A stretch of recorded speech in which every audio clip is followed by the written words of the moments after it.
Buenos días y bienvenidos a la segunda sesión de estos días sobre fiscalización y desarrollo. Soy Pierce O'Reilly. Voy a hablar sobre el trabajo que hemos llevado a cabo en cuanto a la evaluación de impacto económico, en cuanto a la solución de los dos pilares. Les daré un panorama sobre lo que haremos el día de hoy. Pasemos a la siguiente. Y primeramente vamos a comenzar concentrándonos en el pilar uno, revisando el impacto del mandato de la distribución de derechos fiscales y qué significa en cuanto a ingresos fiscales. Y después pasaremos al pilar 2, nos enfocaremos en sus impactos en cuanto al cambio de utilidades corporativas, ingresos y utilidades. Y estos aspectos se enfocarán en lo que nosotros en la OECD hemos hecho en cooperación con las jurisdicciones de los miembros del marco incluyente y después hablaremos sobre el trabajo que estamos llevando a cabo con los países, incluyendo a los países en vías de desarrollo para que lleven a cabo sus propios impactos y evaluaciones en cuanto a su propia información para poder apoyar la implementación, sus decisiones relacionadas con esta solución de los dos pilares. Ahora pasemos a la siguiente. Aquí este chat está abierto. Espero que podamos contestar todas sus preguntas. Tendremos preguntas y respuestas al finalizar, pero trataremos de contestar tantas preguntas como se puedan en el chat. Debo de decirles que toda esta investigación está publicada en línea, por lo tanto vayan a- al sitio de la OCDE y verán todos los detalles sobre estos temas. Entonces, dándoles un vistazo sobre cuáles son los impactos del mandato del Pilar 1, como muchos saben, el mandato es una asignación de los derechos de recaudación en las distintas jurisdicciones. En la práctica, reasigna derechos de estos hubs de inversiones en las jurisdicciones de los distintos mercados. Esto es debido a la naturaleza de las reglas. Vamos a revisar todo esto con mayores detalles más adelante.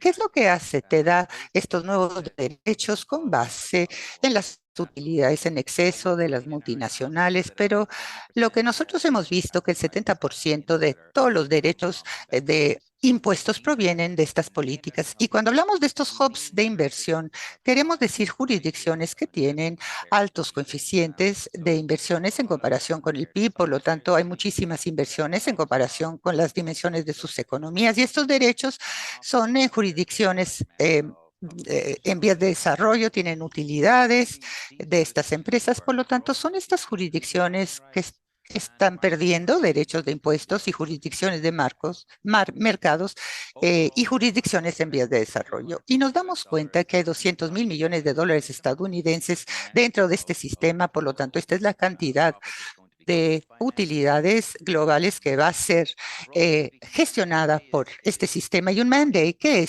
no es bueno, en la primera instancia, incrementar los ingresos fiscales es movilizar los derechos en todo el mundo de los impuestos, pero de hecho, asimismo, se incrementan los ingresos en nuestros análisis y esto es porque vemos que los ingresos o derechos fiscales se mueven de jurisdicciones bajas a elevadas. Por lo tanto, un dólar fue fiscalizado con un bajo rango y después del mandato y su implementación muy a menudo va a tener un impuesto con un mayor nivel de impuestos en las otras jurisdicciones. Y esto es lo que vemos que incrementan los ingresos. Y las ganancias de ingresos se diseminan en todo el mundo, en las pequeñas jurisdicciones, bajas de ingresos o mayores ingresos. Es decir, todas las distintas jurisdicciones obtienen ingresos y típicamente vemos estos hubs de inversión que por lo general son jurisdicciones de bajos ingresos, pierden estos impuestos y los países de bajos ingresos obtienen un poquito más en comparación con otras jurisdicciones en comparación con el incremento de impuestos y obviamente esto es muy importante. Y esto es debido al hecho de características muy específicas que están en estas reglas y que los países en vías de desarrollo buscan que les dan ciertos beneficios específicos. Y pasemos ahora, observemos el pilar 2. ¿Y qué es lo que hace el pilar 2? Impone el mínimo impuesto en las utilidades de las empresas internacionales y va a tener impactos complejos en las actividades de las empresas y las conductas, y todo esto va a tener un impacto en quién se beneficia de estas reglas y cómo. Y lo que vemos que va a hacer, va a reducir las brechas y en las tasas de impuestos entre jurisdicciones de altos y bajos ingresos. En el mundo, como está ahora, cuando se implementa el Pilar 2, hay muchas jurisdicciones elevadas y hay bajas jurisdicciones que utilizando estas tasas bajas, entonces pueden atraer muchas utilidades e inversiones, porque estas jurisdicciones van a tener un impacto grande en el Pilar 2 y en bajas y bajos ingresos, entonces va a haber obviamente una menor brecha. Y creemos que todo esto significará que este cambio de utilidades y cambiar esto va a ser menos atractivo para las multinacionales. Por lo tanto, veremos que va a haber una reducción de utilidades. No dijimos que van a desaparecer estas, pero va a haber una reducción. Y a nivel global, esperamos este cambio en utilidades de un 50%. Y esperamos que el impuesto mínimo vaya a reducir estas utilidades menores. Obviamente va a haber menores utilidades después de este sistema y a su vez va a incrementar los ingresos por impuestos. Y vemos y esperamos que los impuestos mínimos incrementen los ingresos entre 6,5 y un 8% del CIT a nivel global. Pero van a haber variaciones fuertes dependiendo de las jurisdicciones. Algunas jurisdicciones se beneficiarán más y otras menos. Pasemos a la siguiente. Vamos a comenzar en concentrarnos con mayor detalle en el pilar 1. Pasemos a la siguiente. Aquí, ¿qué es el pilar 1? Es un mandato, en cierto sentido, es una reasignación de un grupo o de una cantidad de utilidades, es decir, son las utilidades de las grandes multinacionales en el mundo y las más redituables. Y de esas multinacionales redituables es una participación. Por lo tanto, aquí vemos, digamos, esta cantidad de utilidades. Algunas van a entregar estas utilidades y otras las van a recibir. Y ampliamente tiene que ver con la jurisdicción del mercado en donde las ventas se llevan a cabo, los usuarios en donde se ubican y van a recibir dichas utilidades. Son jurisdicciones que tienen utilidades en exceso, que son redituables, es decir, las van a entregar, es en donde están ahora, en estas jurisdicciones serán entregadas. Entonces, ¿cuánta utilidad estamos hablando? Y en cuanto a su alcance, cambia de año a año. Aquí podemos ver las utilidades globales que esperamos tener en sistema MANDE cada uno de los años del 2016 al 2021. Por lo tanto, ¿quiénes son estas MNEs? Esperamos que sean aproximadamente 100, cambiarán año con año y la cantidad de utilidad se incrementa a lo largo del tiempo. Y esto es debido a que las mayores en el mundo, sus utilidades parece ser que se incrementan. Obviamente estas empresas son intensivas, son líderes en el mercado, por lo tanto tienen estas super utilidades que se cambian a jurisdicciones de bajos ingresos. Y aquí pueden ver un sector operacional de estas utilidades. Hay muchas empresas farmacéuticas, digitales, de consumidores, marcas intangibles que son sumamente redituables. Si este sistema fue diseñado para gestionar los desafíos de la economía digital, para darles más derechos en estos negocios. Y vemos que hace esto porque hay muchas utilidades de estos gigantes digitales en cuanto al alcance de nuestro mandato. Y pasemos a la siguiente y entendemos que tenemos estas preguntas, es decir, bajo el sistema Monday, que es complicado, de dónde proviene, por cierto, y hacia dónde se dirige. Las reglas gobernando la asignación de utilidades y las reglas en cuanto a la entrega de estas utilidades son sumamente complejas, pero hablando en general, el resultado final es que las utilidades provienen de los hubs de inversiones hacia estas jurisdicciones. Y esto es lo que podemos ver en este diagrama. A mano izquierda vamos a ver de dónde provienen las utilidades y a mano derecha podemos ver hacia dónde se dirigen. Y desglosamos todas las jurisdicciones en nuestro modelo, en el marco incluyente, más allá para implementar el mandato. Se desglosan en tres grupos grandes. Primeramente son los hubs de inversión, son jurisdicciones que tienen inversiones muy elevadas en comparación con sus economías y después jurisdicciones de mercado, es decir, cualquier jurisdicción en donde se llevan a cabo las ventas y la categoría es la sede central. Y lo que vemos que entregan estas inversiones y entregan sus derechos. Y estos hubs de inversión y otras jurisdicciones sí reciben derechos de impuestos bajo este mandato y en cierto sentido esto es natural porque muy a menudo una multinacional, su sede central, estamos hablando de un gran mercado en su propio derecho y aunque es otra jurisdicción que tiene algunas de las ventas de estas empresas, también se deben de pagar impuestos y los hubs de inversiones o mercados iban a recibir siempre y cuando reciban estos derechos, pero tienden a ser muy pequeñas, por lo tanto la cantidad que obtienen bajo este mandato depende de la intensidad. Y los entregan bajo este mandato la mayor parte de estas empresas, pero hasta un cierto punto, en ciertos casos, las jurisdicciones dependen de los mercados y entregan sus derechos de impuestos, pero obviamente es la reasignación bajo el mandato es de los hubs de inversión a las jurisdicciones de mercado. Y pasemos a la siguiente. ¿Qué significa para ingresos fiscales?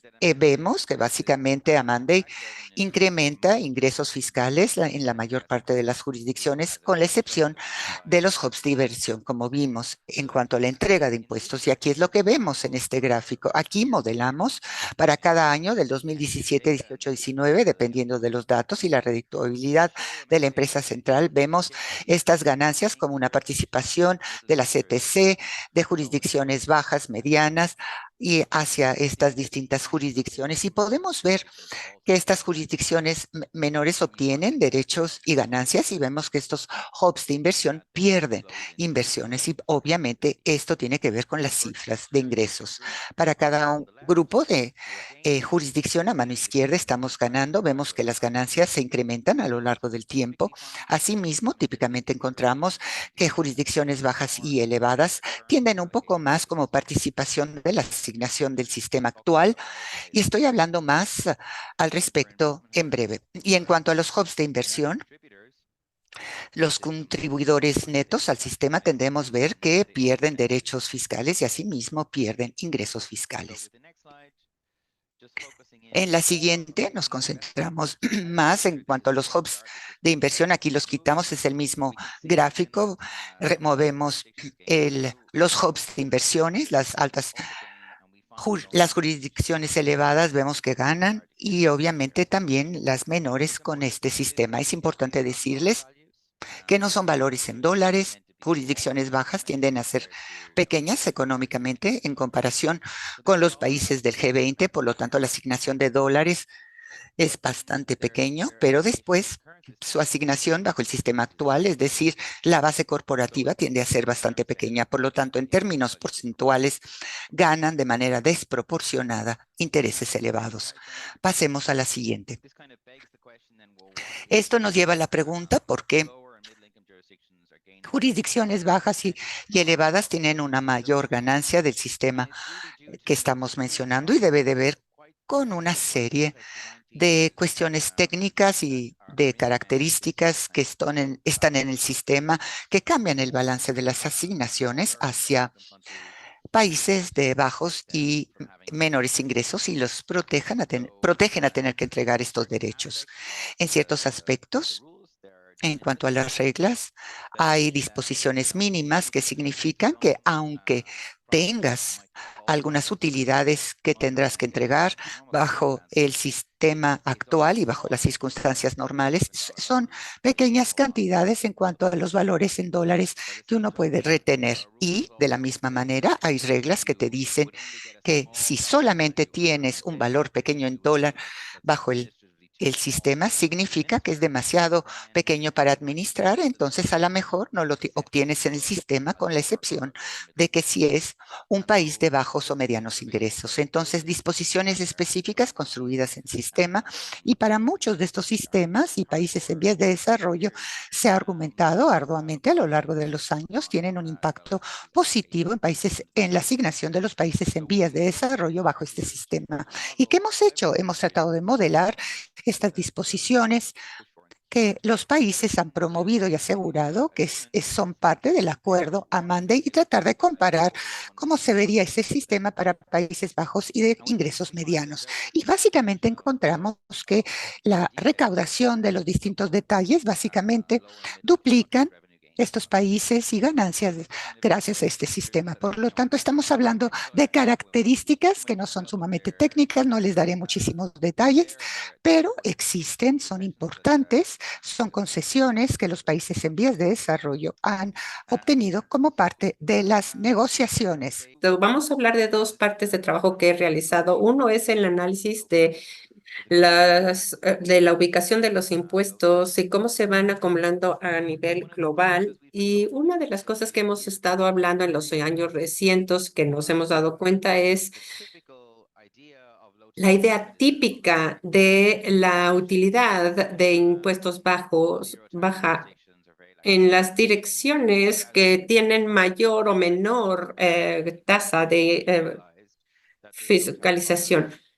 Y nos tenemos que dar cuenta que son más bases que las jurisdicciones. ¿Qué quiero decir con esto? En esta diapositiva podemos ver los incentivos fiscales en un grupo de países en desarrollo. Y estas son diferentes tipos de incentivos que ofrecen a multinacionales. Pero si ven en la parte de la izquierda, podemos ver que en los países de ingresos bajos y medios, entre el 60 y 50 por ciento tienen incentivos que exenta a los países internacionales del impuesto corporativo. En todos estos países, al menos algunos multinacionales no están pagando impuestos. Y creo que eso es importante reconocer porque escuchamos mucho de los países desarrollados que tienen mucha presión para ofrecer incentivos fiscales, aunque estos no sean un mal valor por el dinero, pero esos incentivos también implica que también hay mucha pobreza en esos países.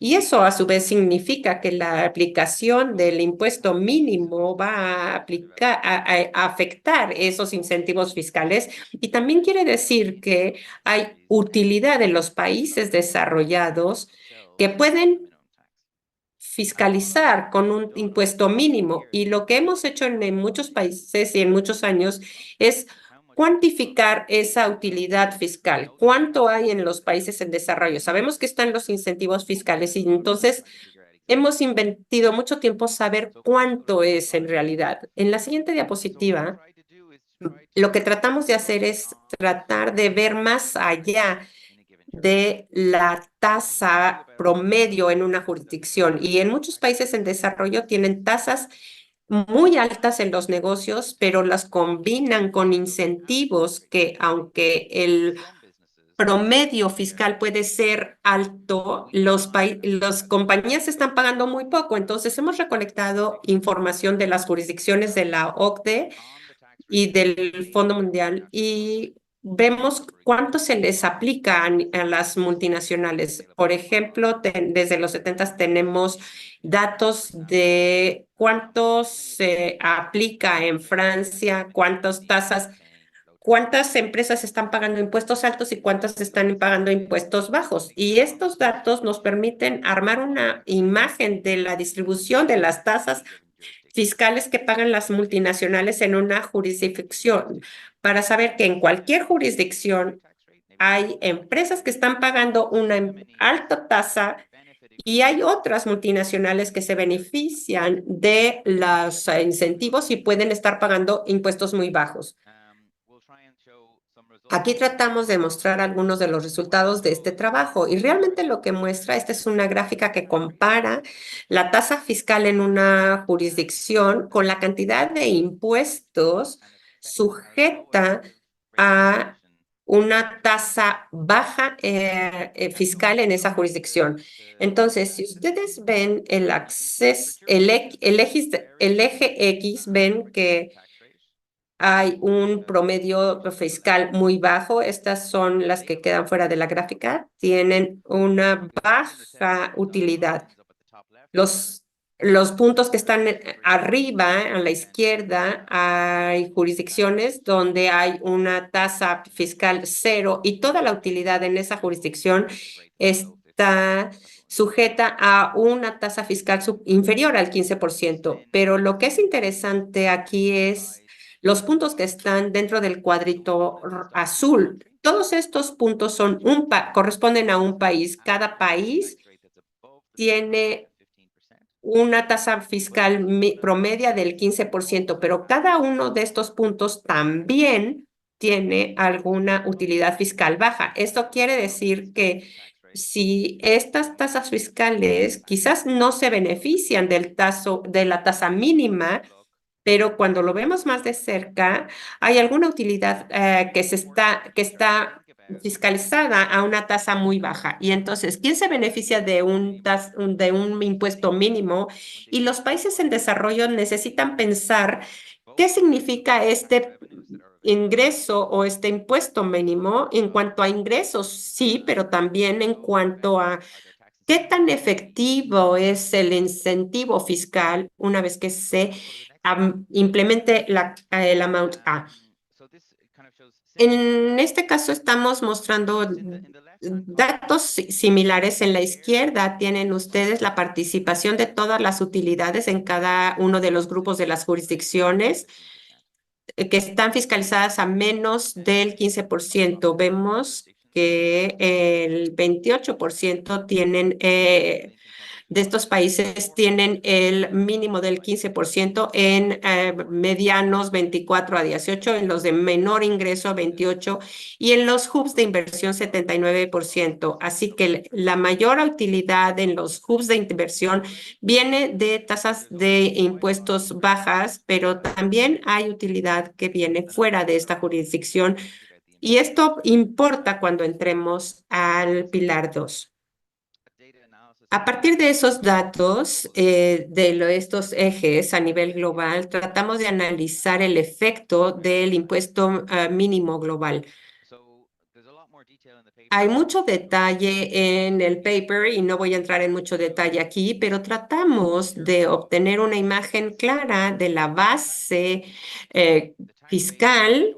Y esta base fiscal es mundial, es muy importante para nosotros asegurarnos que estemos lo más cerca posible de esa base fiscal para tener el dato importante, porque también hay una variedad de deducciones y exclusiones de esa base para proteger los incentivos fiscales, proteger a esas compañías que están haciendo una actividad en las jurisdicciones y eso es importante tomarlo en cuenta y tratamos de modelar esta reacción que esperamos que una vez que esta utilidad se mueva una vez que se implementa.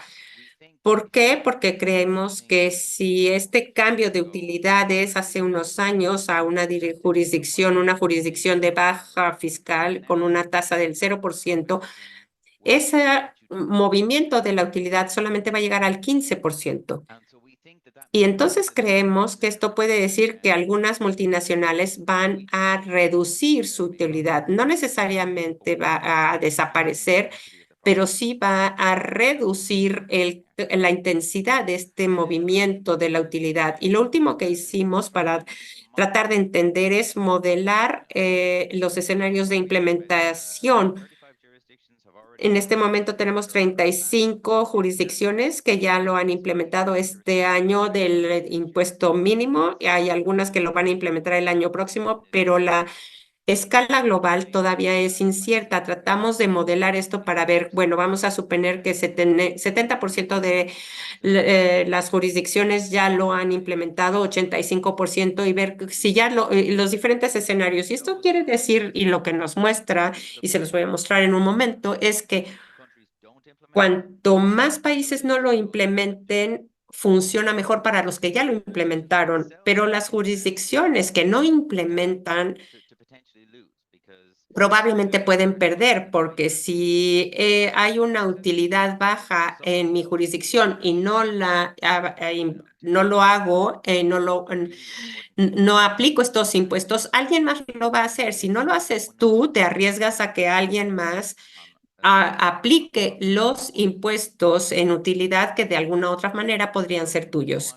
Entonces, pasamos a la siguiente diapositiva. Como les decía, hemos encontrado que puede haber una reducción en los cambios de utilidades basados en el modelo. Pensamos que todo esto va a cambiar, bajar a la mitad, no va a terminar, pero sí va a caer a la mitad. Y este cambio de utilidad que implica que va a haber más utilidad en la jurisdicción fuente, y eso es lo que ven en la parte de la izquierda. Hay muchos, nosotros esperamos que va a haber una mayor base para las jurisdicciones de alto ingreso, alto y medio bajo, pero los grupos de inversión no van a estar recibiendo o no lo van a recibir en la misma magnitud que lo hacían en el pasado. Este es el primer impacto. En la siguiente diapositiva, lo que también vemos es que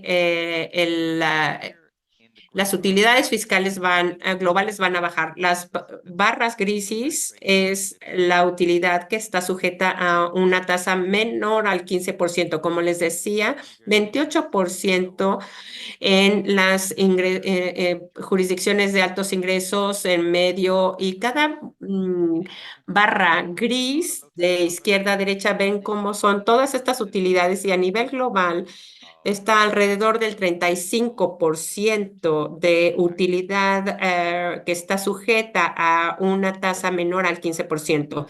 Esa es la barra gris, que es el estado del mundo hoy antes de la implementación del GMT. En las barras azul oscuro vemos qué tanta utilidad quedará después de la aplicación del GMT, y después de 10 años de implementación podemos ver que la cantidad de utilidad va bajando, y esto es importante, es un impacto muy importante. Quiere decir que menor cantidad de ingresos multinacionales estarán sujetos a este impuesto. Se pueden preguntar por qué habrá tan bajos impuestos aplicados, por qué hay tanto el efecto tan grande y que siguen estando sujetos a una tasa menor al 15%. La razón es una característica de la exclusión. Y esto lo que hace es que nos establece que si una multinacional tiene activos y una nómina suficiente en una jurisdicción, quiere decir que parte de su ingreso puede estar sujeta a una tasa fiscal efectiva inferior al 15%, y esto aplica a países que ofrecen tasas fiscales bajas para las multinacionales para que realmente tengan esta actividad en su jurisdicción con personal y activos que permita que estas multinacionales sigan siendo atractivas con una tasa fiscal baja. Esta característica va a decirnos que todavía va a haber impuestos bajos porque hayan multinacionales que tienen una huella suficientemente grande que para asegurarse de que tengan una fiscalización menor al 15%. Habiendo dicho esto, también algo nuevo en los países en desarrollo, muchos de estos impuestos son para las multinacionales, y este impuesto mínimo nos dice es que si no estás implementando una gran inversión de entrada, entonces subes al siguiente nivel de impuestos. Y pasamos a la siguiente diapositiva. Entonces, debido a que estas utilidades fiscales se van a reducir, esperamos que estos ingresos fiscales se vayan a incrementar. Esperamos que en todas las jurisdicciones del mundo, las de ingresos altos, bajos, todos van a ganar ingresos fiscales a partir de la implementación de los GMT, porque esperamos que haya esta tasa fiscal baja en todo el mundo y que todos puedan aplicar estos impuestos, incluso los centros de inversión que van a perder una base fiscal porque su ingreso fiscal va a bajar. Esperamos de todas formas que ganen ingresos fiscales porque siempre que haya utilidades, ellos esperan que tengan tasas fiscales más altas de las que tienen ahora. Aunque la reforma es mala en cierto sentido para los grupos de inversión, también es bueno porque esperamos que haya ganancias fiscales. Pero para los países de altos, medios y bajos ingresos, esto depende del país, por supuesto, pero esperamos que se mantenga entre el 4 y el 10% de los ingresos existentes. Y obviamente también depende del impuesto corporativo y de la posición que se encuentre cada país. Y también se abre la posibilidad de que haya otros países que apliquen este impuesto si ustedes no lo hacen. Tenemos que pensar entonces todos los países en cómo queremos implementar o si vamos a implementar. Las reglas vienen de diferentes maneras, esto vamos a comentarlo, y hay diferentes países que a lo mejor desean introducir diferentes aspectos. No necesariamente hay una solución para todos, hay que pensar cada quien en su capacidad, las prioridades y las propias multinacionales que tienen en sus jurisdicciones y ver qué es lo que se debe hacer o cómo se puede aplicar. Si pasamos a la siguiente diapositiva, aquí desglosamos las ganancias de ingresos para los países en desarrollo y las desglosa en diferentes categorías, diferentes fuentes de ingresos, de dónde puede venir el ingreso del impuesto mínimo, puede venir de cambio en las utilidades, puede venir de países que ponen un techo a sus ingresos. Estos son impuestos porque yo tengo un incentivo o porque tengo una aplicación específica o tengo un negocio de una multinacional que yo quiero grabar y las azul claro y azul y gris claro puede ser que alguien más en otro país esté aplicando mm, esta utilidad de impuestos bajos y quiero aprovechar esta posibilidad. Ahora, ¿de dónde vienen las ganancias de ingresos? Bueno, depende en gran medida de las decisiones de implementación. Cualquier país que pueda tener una ganancia va a depender de lo que hagan otros países. Si todos los países eh, topan sus ingresos, todos los impuestos van a tener sus propias utilidades en sus jurisdicciones, pero si hay otros países que no lo topan, entonces yo puedo decidir a grabar sobre esos impuestos bajos. Entonces, si ustedes no topan los ingresos en sus jurisdicciones, hay otros países que lo puedan hacer, sí, pero si otros países no graban esos impuestos mínimos, hay otros países que vayan a aprovechar a hacer ese obtención de impuestos a partir de esos ingresos mínimos. Aquí vamos a resumir la evaluación general que hemos hecho nosotros del impuesto mínimo. Primero pensamos que va a reducir las brechas que existen actualmente entre las jurisdicciones de ingresos altos, bajos y medios. Va a reducir los incentivos de cambios de utilidades porque estas decisiones van a estar basadas en buscar estas oportunidades. Pensamos que esto va a tener impactos en los cambios de las utilidades, en los movimientos, también en la cantidad de impuestos mínimos en el mundo y también para incrementar los ingresos fiscales. Y si pasamos a la siguiente diapositiva, y quiero dejar un momento para preguntas. Hemos llevado a cabo nuestra evaluación continua en la OCDE, como les acabo de presentar, y lo que les mostré es algo muy general, los impactos para todo el mundo y para diferentes países a diferentes niveles. Los países en desarrollo y desarrollados. En los países desarrollados ya aplicamos con base en el modelo. No comprometemos la información de los diferentes países, pero damos a cada jurisdicción sus propios datos. No compartimos información de otras jurisdicciones con los diferentes países.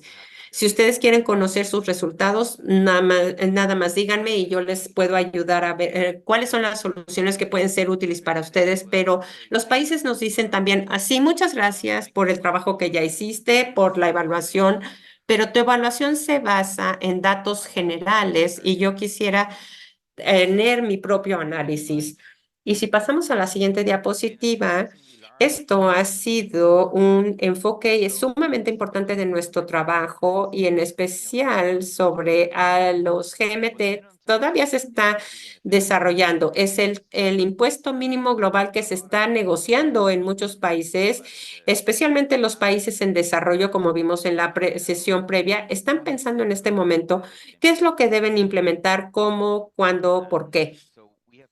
Entonces, hemos publicado un manual de implementación para ayudar a los países a pensar en las opciones que tienen. Es una medida muy compleja, como ustedes pueden ver, y es importante que los países lo analicen, pero también puede ayudar con los recursos que tenemos en línea en la OCDE y hay muchos buenos recursos del Banco Mundial, del Instituto Internacional de Desarrollo Sustentable, del Fondo Monetario Internacional, y hay muchísima información que puede ayudar a los países a analizar sus decisiones. Y si pasamos a la siguiente diapositiva, lo que hemos tratado de hacer es ayudar a los países a analizar sus propios datos de los contribuyentes para que sepan cuáles son sus opciones.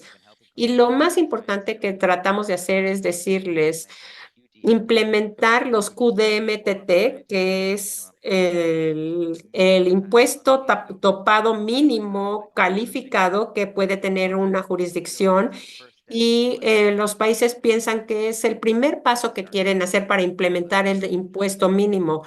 Empezar el proceso en jurisdicción y de si yo no lo grabo, otro país lo va a grabar y qué tengo que hacer. No es tan fácil de entender qué tanta utilidad puedes tener en tu jurisdicción. También tampoco, es bastante más complicado saber si tenemos la base mínima porque no depende de cada base fiscal de cada país y también entender si hay multilaterales que tienen multinacionales que tengan una huella bien importante para que puedan saber cuál es el mínimo. Hay que pensar en todos estos temas para ayudar a las jurisdicciones a trabajar y utilizar sus propios datos para entender cuáles son los impactos y comunicar esos hallazgos a sus propios legisladores para poder implementar las reformas.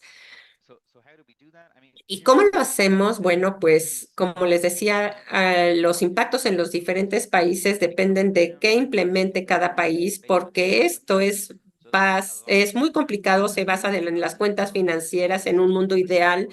Hay muchas fuentes de datos que se pueden movilizar, las declaraciones de impuestos, los estados financieros, etcétera, pero no todos los países, especialmente los países menos desarrollados, no lo tienen disponibles.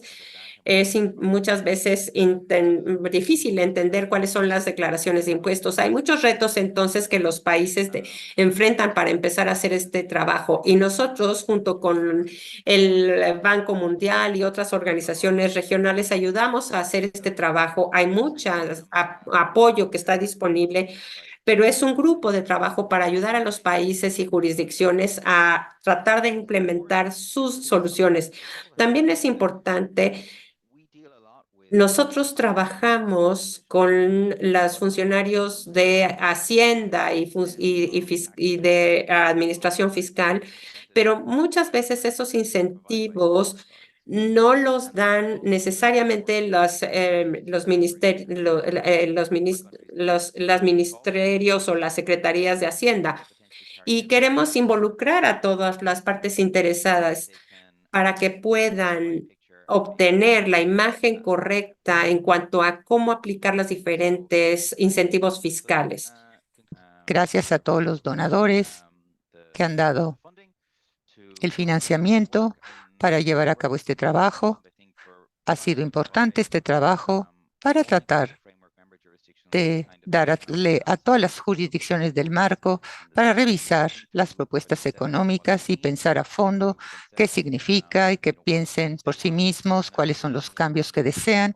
Y esto es importante en todas las negociaciones en relación con este trabajo, que ha ayudado a los países, especialmente países más pequeños que no tienen la capacidad de llevar a cabo este trabajo y asegurarse de que pueden apoyar sus propios intereses con base en los datos monetizados. Esto es muy importante. Estos donadores son sumamente importantes. Aquí damos por terminado. Espero que disfruten las siguientes sesiones hoy y mañana. Gracias.